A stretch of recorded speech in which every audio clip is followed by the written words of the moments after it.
Ali Hasan Osama আমার ইমাম, আমি তাকে অনেক মহব্বত করতাম, কিন্তু 1 ঘন্টা আগে থেকে নষ্ট হয়েছে। কারণ শুনেছি সে আমাদের আকাবির আসলাফের পথ বাদ দিয়ে অন্য পথে পা বাড়াচ্ছে। তো আপনাদের এখানে যেটা হয়েছে অজানা সত্ত্বে হয়ে গেছে। আমি এভাবে সরাসরি কোথাও কোনো বক্তার বিরুদ্ধে কথা বলি না, কিন্তু আমার ইমাম অজু চলে গেলে তখনও আমি তার পক্ষে কথা কইব যে ইমাম সাহেব হুজুর সমস্যা নাই, আপনি অত কষ্ট কইরা মাগমায়া রাত্রে আর অজু করা দরকার নাই, একতেদা করছি তো করছি, ওই আপনার পেছনে আছি। না না, ইমাম যদি আবার অজু নষ্ট হয়ে গেলে গা নতুন করে অজু কইরায়ে ইমামের সাথে ছিলাম আসি থাকবো। কথা বলেন ঠিক কিনা? এই জন্য ধন্যবাদ আর শুকরিয়া জানাচ্ছি ঢাকা দক্ষিণ এলাকার সকল মানুষদেরকে। আমি তো আপনাদের একজন সদস্য, আমি মনে করি। আপনারা কি মনে করেন জানি না।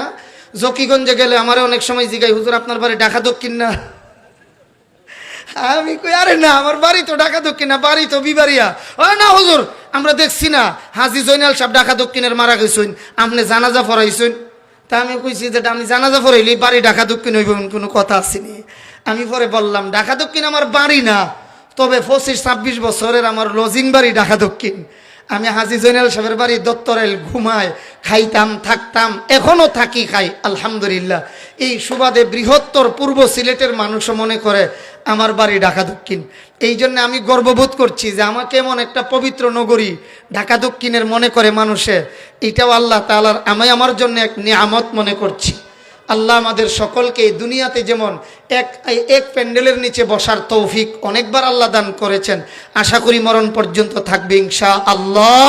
আল্লাহ মরণের পর যেই দিন আরশের ছায়া ব্যতীত কোনো ছায়া থাকবে না, ওই দিন যেন আমরা সবাই একসাথে আরশের ছায়ার নিচে বসতে পারি হক এবং হক্কানিয়ত উলামায়ে কেরামদের সাথে। আল্লাহ আমরারে তৌফিক দান করেন, সবাই বলি আমিন। ঢাকা দক্ষিণ ওয়াজ করতে করতে কিতাব ওয়াজ যে কর্ম বিশ্রয় হয় না, কারণ অত বেশি 1999 সাল থেকে আসা যাওয়া, 27 বছর রানিং, 27 বছর ওয়াজ আর কলজার ভিতরে তা খেব কত। তবে আজকের এই প্রোগ্রামে কর্তৃপক্ষ একটা নতুন আলোচ্য বিষয় দিয়েছেন, আমাদের যুব সমাজ ধ্বংসের কারণ কি আর এটা থেকে বাঁচার উপায় কি।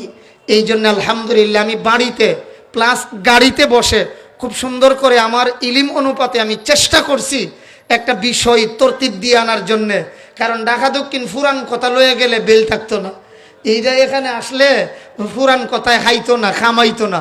এই জন্য আমি চেষ্টা করেছি কিন্তু কথা যেন যে আমাদেরকে বিষয় যেটা দেওয়া হয়েছে আলোচ্য বিষয়, এই ব্যাপারে যেন